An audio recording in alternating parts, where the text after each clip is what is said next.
We need everybody on board. So whether you can just write a letter, whether you can change something in your life, whether you make a compost pile, wherever you can fit in, there's something that you can do. Welcome to the Doctor's Pharmacy. This is Dr. Mark Hyman, and that's Pharmacy with an F, F-A-R-M-A-C-Y, a place for conversations that matter. And today we have another very special guest to tell you about the future of food. And that guest is me. And I get to be interviewed by my good friend, partner, and CEO, Drew Prowett. And guess what? The book on which this conversation is based, Food Fix, How to Save Our Health, Our Economy, Our Communities, and Our Planet One Bite at a Time, is out today. So go to your bookstore, please get it. It's going to help spread the word. Buy 10 copies and give them to people you know. Give it to your congressman, senator, your state representatives, the governor. Give it to everybody because we got to change the food system. Guys, it's Drew Prowett here.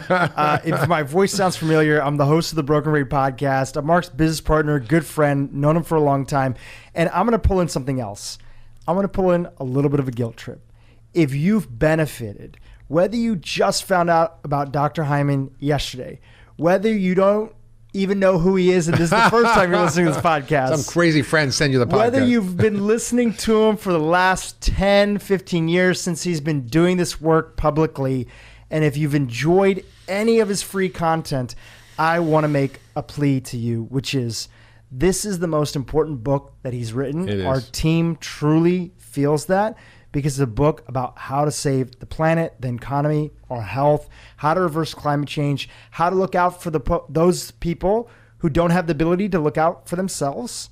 And I couldn't think of a more important time for this book to be out there and for this conversation to be had. So if you've enjoyed any of Mark's material over the last few days, weeks, months, or years, please pick up the book today. And that's my little guilt trip for your audience. Thank you, Drew. Well, I'm excited to be here today for part 2 of our conversation where we turn the tables and we talk to Dr. Mark Hyman and we put him in the interview seat to talk about how he lives, how he eats, and the inside scoop about his new book and movement, Food Fix. Dr. Mark Hyman, welcome to the Doctor's Pharmacy. Thanks for having me, Drew. I mean, thanks. I should thank myself for having me. I don't know how I got here. Thank you, Mark. Thank you, Drew. It's super meta. Let's jump right into the conversation. We ended off part 1 with talking about something a little controversial that's been out there, which is this advice that we heard, many of us heard for many, many years and said that when it comes to food, if we want to help the climate, yes, we should go vegan. 100%. Talk to us about that. Yeah, I mean, it's a really powerful meme out there. And there's a lot of energy and a lot of media and a lot of people and celebrities talking about how important this is. And I think they're right, and the way they're right is that factory farming of animals is one of the most destructive forces on the planet. It's horrible for the animals, it's horrible for the climate and the environment, and it's horrible for the people who eat it. So it's a triple threat to everything that we care about. And I can go into all the details about how confined animal feeding operations contribute to climate change through the ways in which we grow the food for them, for the deforestation, the destruction of the soils, the chemical intensive agriculture, the mishandling of manure and waste, the off-gassing of methane. I mean, I can go on and on. But it's a bad news story. However, that doesn't mean that growing animals in a way that regenerates soil, that limits or eliminates the use of chemicals, that preserves water resources, that actually reverses climate change by sucking carbon out of the environment is a bad thing. Now, you don't have to eat animals. If you don't want to eat animals, I don't care. Yeah, you were a vegetarian. I was a vegetarian, vegan. I've been everything. And I have no objection. I have many patients who are, morally vegan and Buddhist patients. It's fine. You have to know what you're doing because, you can also be a chips and soda vegan. So you have to be whole. I was that growing up. Chips and soda vegan, vegetarian. That was me. Yeah. So, you got to be Twinkies as vegetarian. So, I mean, I think we really want to be smart about how we do it. But, people also don't understand that conventional agriculture that grows plants is inherently very destructive. So if you're having a corn tortilla or a soy burger, an Impossible GMO soy burger, it's incredibly destructive to living things. How? 7 billion animals die every year from agriculture from growing vegetables and plants. Why? Because you're destroying their habitat, the moles, the rabbits, the birds, the insects. I mean, so we're not getting away from the fact that just being human on the planet, we're going to be killing things. Now, you can have a regenerative farm or a regenerative ranch and use animals, which are essential, and I'll talk about why. But you don't have to eat them, but you have to have them. So to get rid of all animal agriculture is a mistake for environmental reasons and climate reasons. In fact, like I said, the UN, in the last podcast, the UN said that one of the very few ways that we have to quickly arrest and slow down and reverse climate change is using regenerative agriculture, which means the following. One, it's specific techniques of farming. So not tilling the ground, which erodes the soil. Using cover crops so there's no bare soil so the soil can't wash away. Using crop rotations that put different nutrients in the soil. It means no or limited use of chemicals and fertilizers. And it means special integration of animals through what we call holistic management or managed grazing or adaptive multi-paddock grazing. And what in English that means is you take animals through mob grazing that are in tight herds and you move them frequently around different areas of the farm to graze down half the grass, to poop and pee, disturb the soil. That generates soil. That is the only way to generate soil. So if you want to build soil, you can't do it without animals. And whether you're vegetarian or vegan or not, it's just the way it is. And I think, when you look at, for example, the life cycle analysis that was done by Qantas, which is an independent life cycle group, looked at a GMO soy burger, the Impossible Burger, compared it to a regeneratively raised beef burger.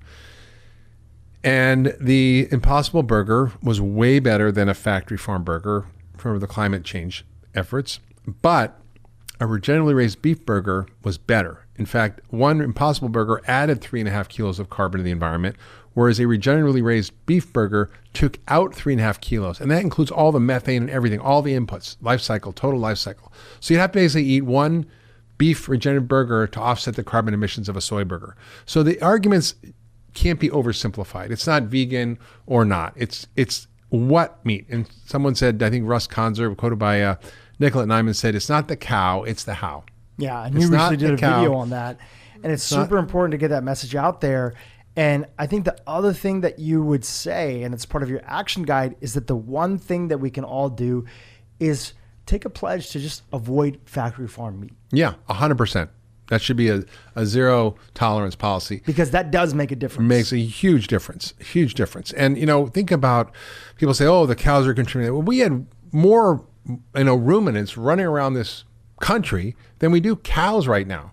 Buffalo, elk, deer, antelope. And they were all pooping and peeing and farting and, making methane and burping.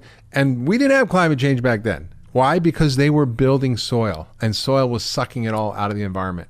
That's how we got 40 to 50 feet of topsoil in some areas of the country because of these migrating herds of animals. And people don't understand that. People say, well, regeneratively raised beef sounds like a great idea and maybe it's an elitist thing. But, this guy named Alan Williams is a PhD farmer, rancher, specialist in regenerative agriculture, said that if you look at how many cows are produced every year in this country, about 29 million cows are slaughtered for eating, that we could, if we took the U.S. conservation land that's not being used, if we took degraded lands that are left fallow, if we turned some of our soy and corn crops that are used for factory farming of animals to feed them, turn that into regenerative farms, we literally could produce over 59 million cows a year. Now that's almost twice what we produce now. So the argument that it's not scalable just doesn't make any sense. And the reason the cost is high is because it's scarce right now and not many people are doing it.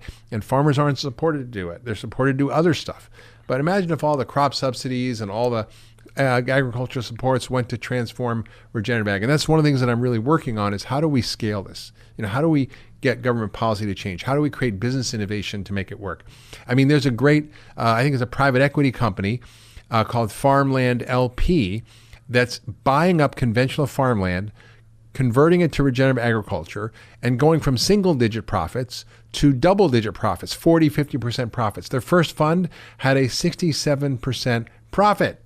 Wow. Right? From turning a regular old conventional farm into a regenerative farm. And on top of that, they created what they call ecosystem services. So what are ecosystem services? Well, ecosystem services are all the things that we use up from the earth.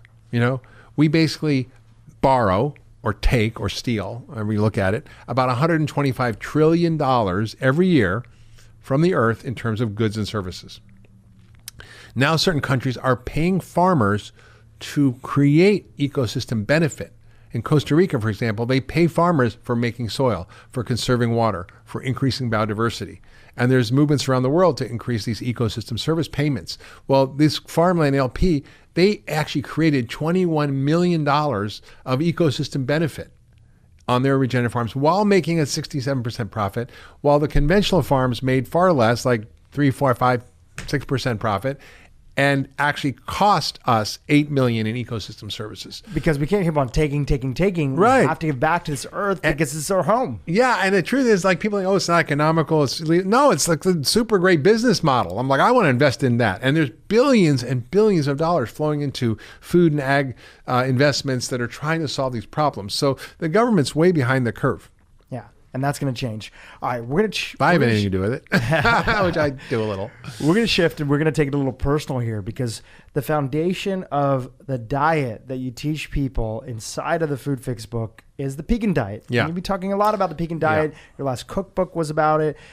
For those who are not familiar, give us the quick pitch on the Pecan Diet. Well, I mean, it came about as an accident, kind of as a joke, because like the diet wars are ridiculous.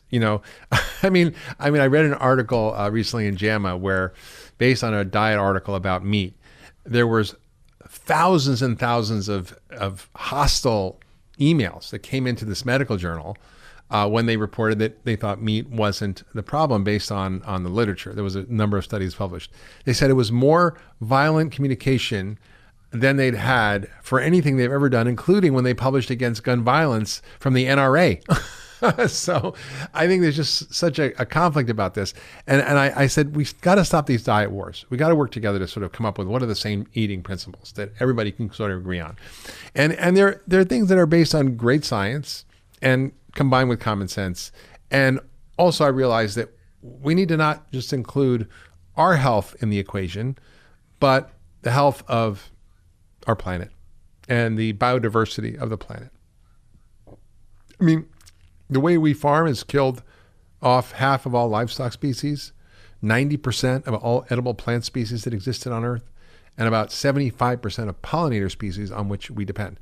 So we kind of have to wake up to eating a diet that's not going to do all that damage. So what is a Pecan Diet? Well, it's kind of a joke, like combination of paleo and vegan, right? And it became a thing. I just meant it as a spoof, like a parody on these diet wars. And then I began to think, well, maybe there's something to it. And I started thinking about, well, basically what they agree on is far more than they disagree on, right? There's two separate camps, which couldn't be more extreme, right? They both agree we should be not eating any processed food. They both agree we should be eating only whole foods. They both agree we should be eating tons of vegetables and fruits and plant foods, nuts, seeds, whole grains. Paleo doesn't believe in whole grains, but most of it's pretty straightforward, right? No sugar, processed foods, chemicals, hormones, antibiotics. Like it's real food. And the only difference is where you get your protein. Beans and grains are animal protein. That's the only difference. And I'm like, wait a minute. There's a lot of commonality here. Let's get on common ground. And then I began to think, well, if you're eating, it should be thinking about your health and the planet's health. And when you eat in that way, it's a double win, right? So if you're eating, healthier protein, for example, regeneratively raised beef, grass-fed animals, pasture-raised poultry, if you're having fish that's sustainably harvested or organically farmed. Or wild caught, but there's a lot of overfishing. So there's a lot of ways to learn how to actually eat fish. It's not part of the damage that we're doing to the oceans, right? So it's how do you eat the right fish, the right chicken, the right dairy, and so forth. So dairy may not be all bad. If it's grass-fed sheep or goat, it might be fine. If it's heirloom cow that's A2 casein, that might be okay if you tolerate it. Not everybody can. So I think there's just really simple principles that are broken down in the book that tell you exactly how to eat well for you and the planet, where you use food as medicine and you use food as medicine to heal yourself and to heal the planet. Was there anything that you had in your diet or something that you would indulge in or something that was part of it that even if it might have been healthy or okay, you found out over the process of research, even if it's been in the last few years, maybe not necessarily for this book, that you found that maybe it's not the best thing for the environment. Maybe I shouldn't have this in my diet as much as I did previously.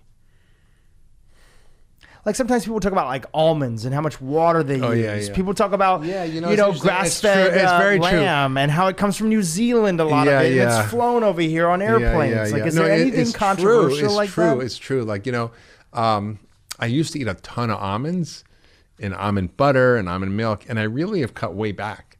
And the reason is not that almonds aren't healthy, is that, most of the almonds grown are in California. At least the ones from the U.S., yeah, but like that's most of the almonds in the world. And there are these huge orchards that have to be pollinated all at once. And bees are flown in from around the world on jumbo 747s. They're released into the space, and they often are not doing well, and they're harming the pollinator species. It's incredibly intensive. We talk about how much water it uses to create beef. Well, that's only if you're using feedlot beef, because most of the water for grass-fed beef is just rainwater, right? That's not used otherwise. But not for almonds. It's hugely irrigated and uses huge amounts of water. And in California, there was huge droughts and floods, and it's just sort of worsening the whole climate change thing. So I think I've been eating less almonds. And also from a functional medicine perspective, is that you as a functional medicine doctor, I always hear from like you or Dr. Liz Bohm, who's a past guest on this podcast and a doctor at the Ultra Wellness Center. We kind of have almonds in all of our health food now. So sometimes that can be very irritating to the body. It's almost like having coconuts in everything that we eat. Too much of even a health food can actually be challenging and irritating to the gut sometimes. Yeah, people die from too much water. When you look at marathon runners who get hydrated. I think that's an extreme version. But I think the almonds and the coconut is a little bit more like everything has almonds now. Everything has coconuts. Yeah. And are we really designed to have that much of that? Probably not. We used to eat 800 species of plants. That's a lot of plants when we were hunter-gatherers. And the average person now depends on maybe 12, if you're lucky, So when I look around and I'm out at different events with you and other things like that, the first question that people have is, Dr. Hyman, what the heck should I eat? The second question that they ask is, Dr. Hyman, what the heck do you eat? And everybody's so curious. So I want to talk about today. This is a day that you're traveling. You're in LA. You're doing press for your new book, which is out today, foodfixbook.com. What'd you eat on a day like this? Okay, well, I woke up early enough, so I had to go to a TV show this morning, and I woke up early, and I used my sophisticated technology, my iPhone, to Google a place to eat in my neighborhood where I was staying at a friend's house. There was a good restaurant, and so I walked like 20 minutes to this really good restaurant. I looked at the menu beforehand, and I had red baked eggs, which is a lot of vegetables and baked eggs, and I had a oat milk latte, and that was it. And what time of day was that? That was like 7:30 in the morning. And that's pretty early. Do you normally eat that early? It depends. Like I knew I had a very busy day today, and I had to have some energy, so I did, and I ate. But sometimes I don't. I do like longer fasts, and then I had, for lunch, I had a salad with grass-fed steak, little bits of it, avocado, like kale. I had some banana chips with salsa. Someone brought them for me from town, and we're going to go to a great restaurant for dinner. So I'm usually pretty focused even when I travel. And I think, people kind of fall apart and say, well, when I travel, it's hard. And it depends. I was in Des Moines, Iowa, and I was struggling. I went to the hotel, can I have some vegetables? And they gave me green beans, which are from a can, with brown sugar sauce on it. It was terrible. But then I was like, wait a minute. I think, Asian restaurants always have vegetables. So I'm like, where's the local Chinese restaurant? And I went there before my PBS show, and I found this amazing place, and I had Chinese broccoli and all these vegetables and really delicious food. So I'm pretty good hunter and gatherer when it comes to figuring out what to do on the road. And also I have a bag full of food. So in my backpack, I have enough food for a day. I have turkey jerky, I have grass-fed beef jerky, I have, nuts, I have nut butter packets, I have bars. So I have all kinds of stuff that keeps me going if I can't get what I need. So on a day like today, you recounted 3 meals that you had. Do you always have 3 meals a day? And how do you vary it, and how do you incorporate things like intermittent fasting or time-restricted eating into your schedule? Well, I do vary my diet. Depends on what's going on. But I do like to go for 14, 16 hours without eating. And if I eat dinner and I don't eat till 10 o'clock the next morning, it's fine. And I often find that I feel way better doing that. So it's not 100% of the days, but it depends on what I'm doing. Does Dr. Hyman have any vices when it comes to food? Yeah. I mean, I think it's interesting. And my wife and I in 2020, we decided we're going to start the year clean. So we ate only vegetables for a few days. We did a 3-day green juice fast, and then we came out of it really slowly. And I've noticed my energy is way better. My taste buds are totally different. I don't want alcohol. I don't really want sugar. It's like I'm not interested in even like cheating on a piece of gluten-free bread. Like it's interesting. My whole preferences have changed. So sometimes when I get on the road or whatever, or I want to cheat, I'll have like chocolate. I like Hue chocolate, which is Hue Kitchen chocolate. It's unbelievable. And full disclosure, I'm an investor, and I only invested because I wanted to get free chocolate. But it's really good. Of course, they deliver to my apartment, and my wife eats most of it before I get home, so it's terrible. But anyway, it's really good. And yeah, I don't. It's interesting. The more I take care of myself, the less things I want to do that are harmful. So last night I went to bed early. I slept like 8.5 hours. I did yoga last night. Even though I got off the plane. I just try to like do the things that I know take care of myself because I have a lot of work to do, and I need to be a warrior to do it. And I'm training for a marathon. I think people, when I posted on Instagram that I was training for an Ironman, I actually didn't mean an Ironman. I meant like the Ironman triathlon of changing food policy, making food as medicine, and transforming in regenerative ag. That's the 3 events that I'm in. Oftentimes we become even more committed to our goals and dreams when there's a risk of them being taken away. And you had a big wake-up call that you've been very honest about with past podcast guests. You've talked about it with them and the audience, and also in your Broken Brain docuseries. You got really sick. Yeah. Like really sick through a bunch of different events that were going on, including mold in your house and other aspects. How did that change your understanding when it came to your own health? And what did you start doing differently after you went through that bout in that period of time? I always thought I sort of take care of myself, but I was sort of lying to myself because I work too hard, and if I have any problem, it's being a workaholic because I feel like there's so much to be done in the world, and I feel so passionate about it, and I want to do it. And, I try to eat well, try to sleep well, try to exercise enough, not probably enough, but, skim by. But, like most doctors, we were trained to gut it out. Like if you ever tried to work a 36-hour shift nonstop, like it's not normal for a human being to do that. And you learn to ignore your body signals. You learn to just push through and gut it out. Lunch is for sissies, and sleep when you die is kind of like the way we learn in medical school and residency.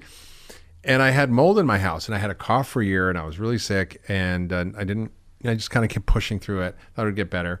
And then I had root canal that went bad, had an antibiotic, which I shouldn't have taken. I had steroids for my lungs because they were all inflamed from the mold. Cleaned up my house. I gutted my house, did the whole thing, but I still got sick. And then I broke my arm, and everything just crashed. And I was in bed for 5 months. I couldn't do anything. I literally was cognitively impaired, emotionally just absent. My body wasn't working. I had severe pain 24/7 in my stomach. I had colitis, gastritis. I lost 30 pounds. And I was like, I could feel death hovering around. Like I literally could feel it. And you were trying all the functional medicine tricks at the time that you knew. And the hard part was that I remember talking to you during this time many times. I don't you remember didn't really anything. know what was going on. No. At one point in time, we thought you were being poisoned by somebody. Yeah, it was like, probably. Is the food industry finally gotten to you? Maybe they're watching. They're definitely watching. I promise you that. It was fascinating. I tried a lot of the normal tricks, and then I really focused on sort of what I call next level functional medicine, which is the whole science of how do you activate the body's healing systems. I can give you a vitamin to replace deficiencies. I can give you probiotics, but when your system is so broken, you sometimes need to engage in more aggressive kinds of things that actually activate your healing mechanisms. I did ozone, I did stem cells, I did IVs, I did hyperbaric oxygen, and it was enough to like shock my body out of the stuck inflammation that it was in. What's cool about that is that as part of the Food Fix bonuses, you've created this longevity masterclass. And so many of those tricks that came during that time from you just being at your sickest that you've ever been, probably since the start of when you first got sick. Like, how many years ago was that? Like 30 years ago? Almost 30 years ago, yeah. In China, from heavy metals and the mercury that was there. Yeah. This is the sickest you've been through that time. A lot of that you put into your masterclass. I did. You know, I think if I pray about anything, it's like, okay, God, like, I think I've gotten ill enough in my life and had enough problems and discovered the solutions to help so many people. I need to do it again. I feel good. I'm like, Mark, we don't need to make any more graduate. documentaries. Now at 60, I feel healthier and stronger and fitter and more on purpose than ever in my life. And I had to use all the functional medicine technologies that I know how to use to make it work. But I'm so committed to getting this out to the world. And honestly, a lot of what's driven me is anger. Anger that we have solutions that are not being applied. Functional medicine isn't everything to everybody, but for most of the problems we're suffering from, heart disease, diabetes, Alzheimer's, autoimmune diseases, digestive problems, allergies, depression, I mean, you name it, the list goes on. It is the best toolkit we have today, period. And it makes me angry that not everybody has access to it, that not everybody is trained in it in medical school, and that not enough research is being done about it. And that's why I'm at Cleveland Clinic.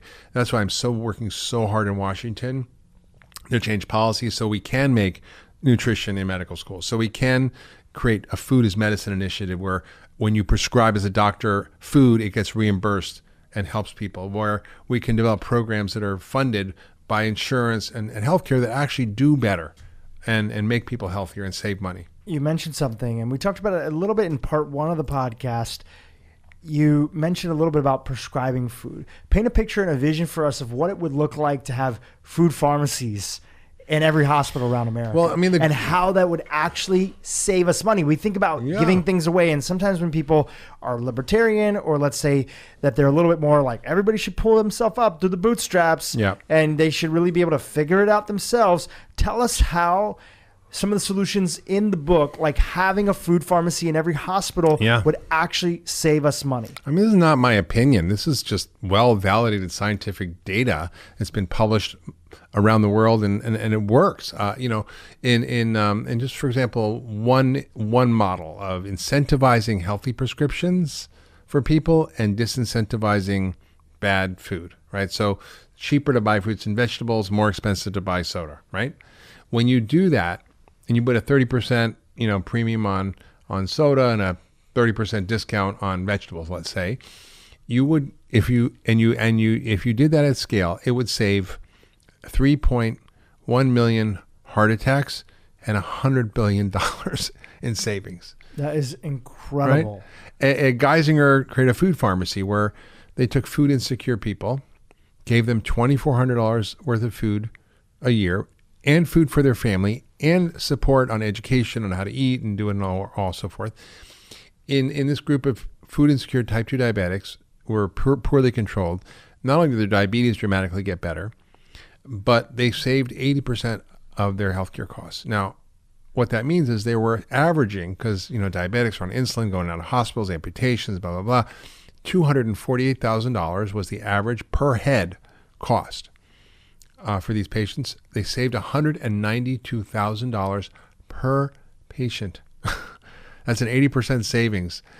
I mean, that would solve our healthcare crisis right there. If we could cut healthcare costs for diabetics by 80%, I mean, that's what the majority of healthcare costs are. The obesity and diabetes is collectively indirect and direct costs is $3.7 trillion a year. That's about our total federal tax revenue. In addition to that, I've heard the stats that are 90% of what the insurance companies take in that they use to pay out on our health is spent in the last 6 months of somebody's life. Right now, we have a system that right when somebody's diagnosed with cancer or the later stages of dementia or later stages of diabetes, and we're throwing everything we can, the most expensive things to try to keep them alive. And that's where a lot of our premiums are going instead of prevention. Sure. I mean, 5% of the patients account for 50% of our healthcare costs. And that's why for anybody who's listening, who cares about politics, our health system. It's really what Food Fix is about, is that there's a lot of merits and there's a lot of things, and you're not against universal health care. It's that you're saying that that's not the solution. No, we have to get ourselves healthy. We have to create a healthy economy. Otherwise, as we talked about in part 1, you're going to run out of money. And it's not just food as prevention, right? People are like, oh, you create prevention. I mean, there's a huge cost to that. I would say forget about prevention. Why don't we talk about food as medicine as treatment, right? I mean, you take people with advanced diabetes, heart failure, kidney failure, liver failure, like this patient we had at Cleveland Clinic, I've talked about many times. She wasn't needing prevention.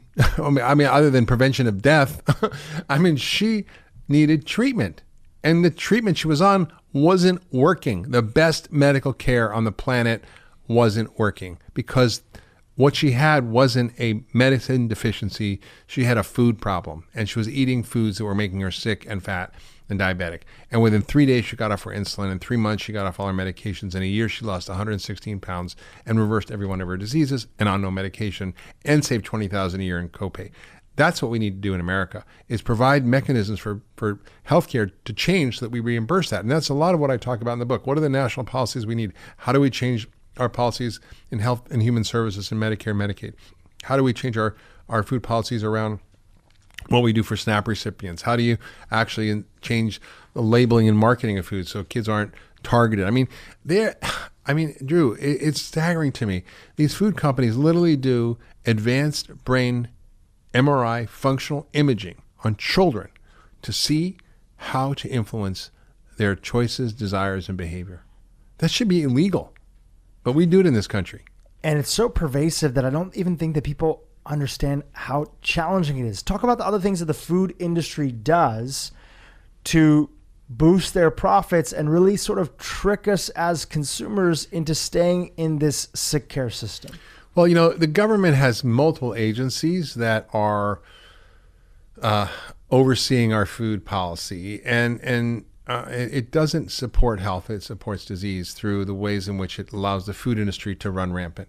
Like I said, the agricultural and food industry is the #1 lobby group in Washington.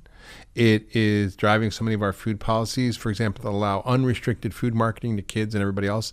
And we know that these children who watch these ads have no idea what they're seeing. They can't distinguish reality from TV until they're 8 years, from fiction until they're 8 years old. The stealth marketing is staggering.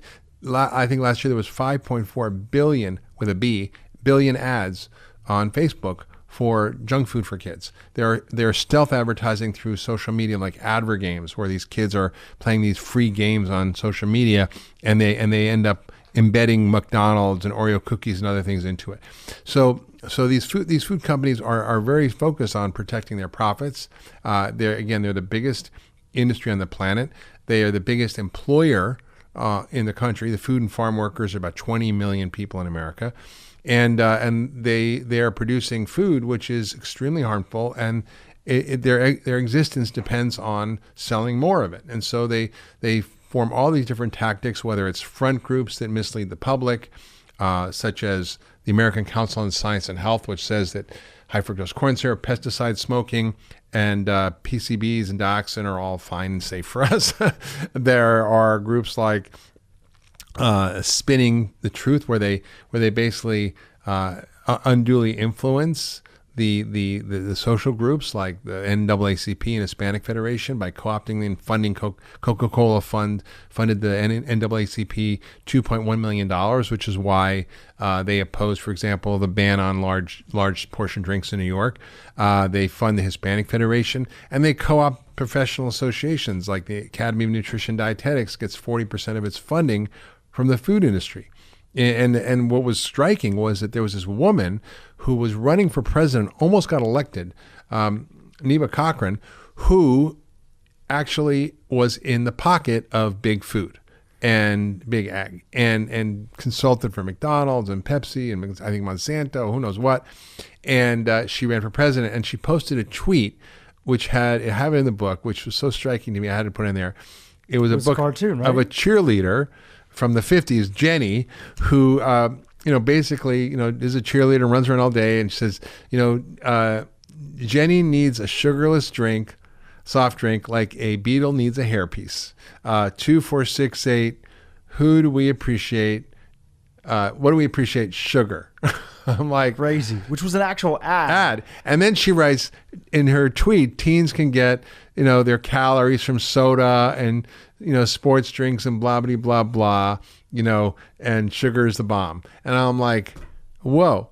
So there's so much going on in the dark that we don't even know of. And of course, the lobbying, there was something called the cheeseburger bill, which was introduced that prohibited food companies from being sued, like McDonald's for being sued for creating obesity.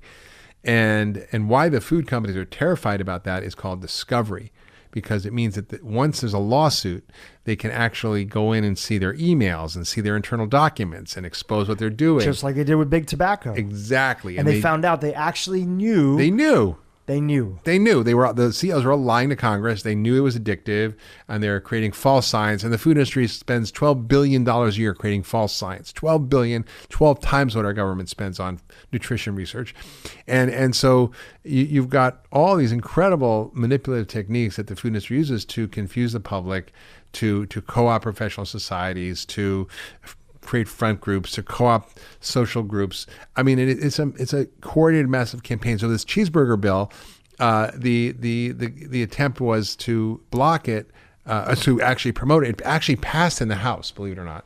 Wow. And the guy who was behind it was I think Rick Scott from Florida, who was through super PACs and stuff, was given $300,000 from the food industry, from McDonald's and Wendy's to his campaign, to donate. And you can say, oh, well, it doesn't really matter where they get their money. Like, it does matter. Trust me, it does matter. And I can tell you, as a doctor, the research is so clear that when a drug company comes in your office with a drug rep and they give you a pen or they give you a cup or they tell you a good story, that guess what? You're more likely to actually prescribe that drug. It's just the way it is. And whether doctors think it or not, the data proves it.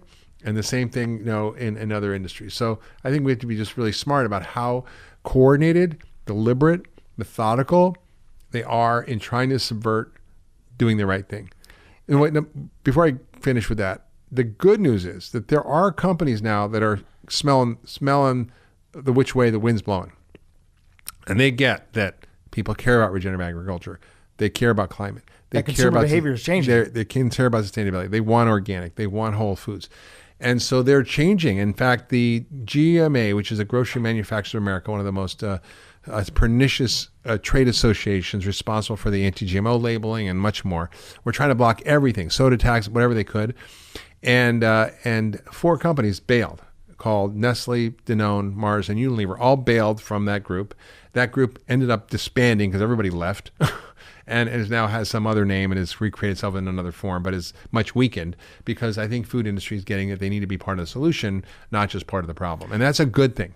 Because the new tide is also coming. There's new managers that are coming in, new VPs, new individuals. Sure. And a lot of those millennials are taking over. Gen X. Yeah. They're listening to your podcast. They're doing your diet. Yeah. They're waking up and realizing, well, if I don't eat this way and live this way, why am I selling it? And they're buying up and coming new brands, companies that you've invested in, companies that others are creating. They're out there. And we actually do need Big Food's help to change the food system. We do. And the way that we get them to pay attention is we have to first understand how pervasive the challenge is and the problem and how they trick us in all their different ways, and then spread the word, and most importantly, vote with our dollar. Absolutely. And I was sort of skeptical of Big Food. I'm like, oh, they're just whatever. But I've been in these conferences, and talking to General Mills, and they've committed 1 million acres to regenerative ag. We've got a whole regenerative and ag group in Danone, and Nestle is focused on this, and they're really working on getting the junk ingredients out of their food. So I do see change happening. It's not fast enough for me, but I think it's in the right direction. I would never wish, economic failure to people or anything else like that. But one sign of that change being super telling, it's all over social media, is that there's a lot of traditional dairy farms that are going bankrupt because milk sales are down incredibly. People are shifting to plant-based milk, not having milk at all. And that just happened in the last few years. In fact, the milk association, the organization around milk and the dairy farmers that was out there, tried to use Congress to subvert the growth of plant-based milk and non-dairy milks that are out there, like cashew and almond milk. There's a whole thing that you could call it milk or not. Yeah, you can't call it milk anymore, and you can't have it in the milk aisle. And then grocery stores were part of the group that said, guys, listen, this is what our customers want. We're not going to support this. And they didn't go with ag in that area, with the dairy farms. And that's how we ended up in that situation. Yeah. And this all just happened in the last 5 years. Change is possible. Borden Milk just went bankrupt. It's crazy, but also a sign that we can make a difference. We can vote with our dollar. But we have to get educated. We have to see what's out there. Absolutely. Mark, what's your message that you want to end off with? It's book launch day. Yes. The book is out there, Food Fix. We talked a lot about the problems that are out there. We did incorporate some solutions, but give us a closing message for the audience. Well, I think the great news is there's a lot of things citizens can do, businesses can do, government policymakers can do, philanthropists, non-governmental groups, and everybody's working on this problem in one way or another. I mean, I see this happening, and I am super hopeful. So after talking to dozens of experts, reading what's happening around the world, this is a problem people are waking up to. And the reason I wrote Food Fix, the reason I wrote this book, is out today, is to tell the story, to give hope, to look at the problems, but also look at the solutions. And that's why it's called Food Fix, not Food Apocalypse, right? and I think as part of the book, we've got this action guide, which is all the resources and things that you can do in your life, step by step, what you can do to help advocate for policy change, what government policies makes us do, what businesses need to do to innovate, and how we actually can fix this. Because we all need to fix it, and we all need to be part of the solution. And I'm really excited because, most books are great for me and fun and help so many people get better from all sorts of chronic issues. But this one, is not just a book for me. It's a mission and it's a movement. And I've been really lucky to collaborate with some incredible experts who helped launch and strategize Bono's One campaign that raised $100 billion almost from Congress to address AIDS and poverty in Africa. And they're working on this problem with me. Bipartisan group, Republicans, Democrats, policymakers, strategists, messaging people, grassroots coalition builders, and we are building a movement. It's going to launch May 2020 called the Food Fix Campaign. It's going to be both grassroots and also an advocacy group. So the good guys can do some lobbying and educate congressmen and senators and about these issues because they really don't know. I mean, I sat on a boat this summer with a very prominent senator and spent 2 hours talking to him about this, and his mouth was hanging open. He wasn't aware of these issues. He wasn't aware of these problems. He knew bits and pieces and fragments, but he didn't know this as a story that all fit together that has a solution. And I'm so excited about this solution. I'm so excited about this book.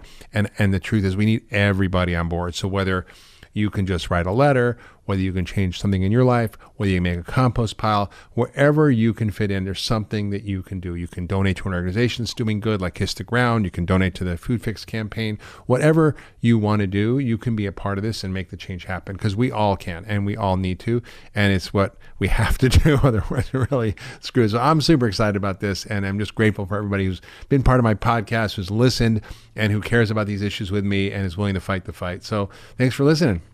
Thank you for being on your own podcast, Dr. Mark Hyman. It's an honor to interview you here. And I want to also give you a note of gratitude. I've seen you take a lot of crap from every different group that's out there who disagrees with your thoughts and ideas, especially as you've been getting into social injustice, as you've been getting into climate change, as you've been talking about how certain diets help the environment, how they don't always help the environment, have you been busting myths. And I want to commend you for staying true and continuing to put the message out there and fight through the noise, even though it's not popular, even though it's not always exciting to you. You've stayed the course and you've published a book that really is the path for us to fix our economies and the planet and our own bodies. Yeah, and I don't have all the answers. I'm just beginning the conversation. I'm bringing together all the people. If you're listening, if you're an activist, if you can do something, if you're a member of some big food corporation, you want to get involved, I mean, you can. I met with a guy who was a top guy at Cargill, and now we're working together, which I thought was the enemy, right? Because they're one of the biggest food companies in the world that's doing a lot of destruction, but they're interested, they're listening, they care. And by having these conversations, like I said, we're all human first. We all care about our families. We all care about the communities we live in. We all care about our nation. We all care about the world in some level or another. And I think that's what we have to appeal to. That's what's going to bring us together, and that's what's going to save us from the army of the dead. The book is out there, foodfixbook.com. It's in stores. Today's book launch day. Please go pick it up and get all the incredible bonuses, including, if you heard the earlier part of the conversation, Mark's longevity masterclass. See his tips and tricks that he got into when he got really sick because he wants to live a long time to get this message out there. You can find it at foodfixbook.com. And the action guide. And the action guide and the too. 5 steps to heal the planet and yourself. All the good stuff that you get from pre-ordering the book. Be a part of the campaign. We would appreciate it. And you can find Dr. Hyman on social media, on Instagram, Facebook, Twitter, at Dr. Mark Hyman. That's Dr. Mark Hyman. Mark, thanks for being a guest on The Doctor's Pharmacy. Thank you so much. And thanks for listening, everybody. And if you love this conversation, we'd love to hear from you. Share your thoughts in a comment. Subscribe wherever you get your podcast. Share it with everybody you know. And we'll see you next week on The Doctor's Pharmacy.